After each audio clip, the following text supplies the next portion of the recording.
field work, I got to know that flood or disasters, to put it on together, where I work, there's flood hitting the most, affecting the most.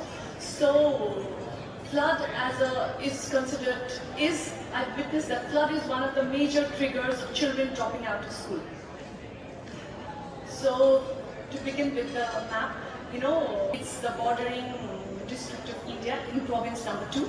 And within the district, I am presenting a case of schools in a municipality called Durga Bhagwati Rural Municipality. It's not even a municipality, it still is a rural municipality. And the municipality has 17 schools here because we've got to explore all these ones. So the teaching materials, documents, the furnitures, all of them are destroyed because the monsoon affects the schools for almost 3 to 4 or sometimes even 5 months.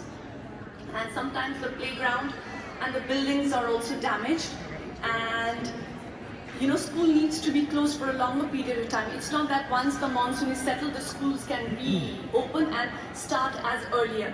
When there's so much damage and loss happening, it's very difficult for the schools to run effectively as earlier because so many materials have been damaged and the bureaucratic process of getting the materials back again, it's very lengthy.